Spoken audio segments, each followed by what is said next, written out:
now that we've started classifying things as derivatives, and we've looked at the criterion to make sure we can classify them as derivatives, and we also have an understanding about how to account for those, that fair value, changes in fair value go through the income statement, earnings, P&L, whatever you want to call it. Let's just make sure we have a good understanding of some basic building blocks. We don't want to get into every single nuanced little constructed derivative, but let's at least get the basic building blocks. Now, we've already talked about one. We've talked about options. And if we think about going through the textbook does a good discussion about the different types of derivatives that exist in here. Futures, forwards, options, and interest rate swaps specifically. And so what we want to do is we want to focus our attention on those types of items and trying to figure out how we come up with fair value, because ultimately fair value is what needs to be in the financial statements. These things need to be on the balance sheet at fair value, and any of the changes that happen in the fair value also need to go through the income statement. So making sure that we are comfortable that all derivative instruments are measured at fair value and how we should do that, we'll have to reference back to the fair value, portion of the codification to make sure that we're comfortable with how that occurs. Now, there are some, when you look at the application section in overall, there is some discussion in here about how you might do some implementation, how you may come up with fair value of different types of things. And so we strongly recommend that as you are faced with a particular type of derivative contract, how do you go through the process of determining how the fair value? What we're going to do today is at least have some discussion about what are the main types of derivatives that we would see, and then what are the variables that are in each one of these contracts, right? What are the key variables? And that is an important thing that we've got to look for. What are the key variables? So let's start with our option contract, and we had a little bit of exposure looking at that Yahoo Finance screen, that we might know what are some of the variables we may need in order to come up with a fair value. All right, so let's start with options. So what are the variables that we need? Well, if it's a contract, we need counterparties. So we need the buyer, and we need the seller. And in any of these contracts, these are going to be two important variables in every single contract. We need to understand what we are buying and selling. So what is the asset or liability that we are looking to buy and sell. It could also be some kind of a rate, such as an interest rate. We could have an option to get into a particular interest rate if we so choose. It could be a commodity price. There's a variety of different things, and this is just kind of touching the surface of what we could enter into options for. So we need to know what it is that we are buying and selling. We probably need to know the quantity.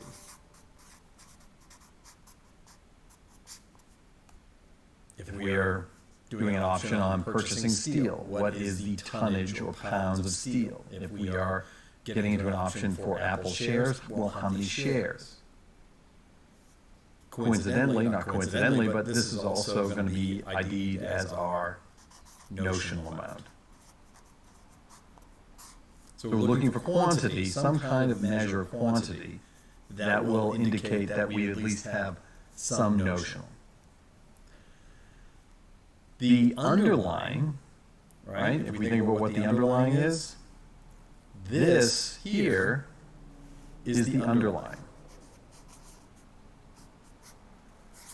And specifically, I want to make sure we're not confused that it's Apple stock. It is the price of Apple stock. It's the price. It's the rate change. It's the price change. It's the price of the liability. So the underlying here is whatever the price is of these particular items that we are buying and selling. So this generally indicates what the underlying is. You have to go and see, does the underlying move? And it should, because that's going to change the value of this particular option. So we have our quantity, and we have whatever the underlying is. We also need to understand what is the price to buy or sell. Call this the exercise price. We also saw in the Yahoo Finance was also referred to as the strike price. Right? All of these should be spelled out in the contract. Other things that we might want to identify is the type of option.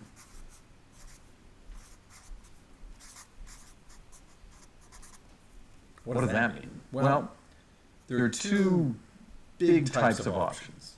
There are American and European. There's other types, Bermudian, again, there's, I don't want to go through all those, but we'll just kind of deal with these two. And because this will give us, we will get to this in a minute, what this means.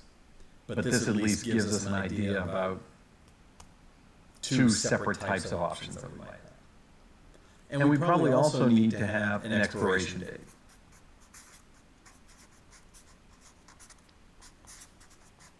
And an inception date, a start date of when the option is live. Okay? All of these will be spelled out in the contract. Now, in order to figure out what the fair value of the contract is, we're going to need another variable that's not listed here. We need a couple of variables that aren't listed here. So these are all within contract.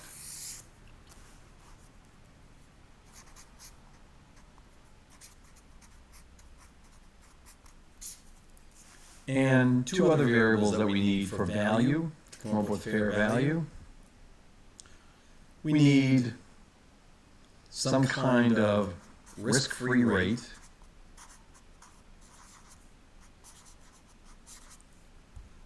and if this is a asset that pays dividends or things of that nature or pays some kinds of returns, we might also need a dividend rate.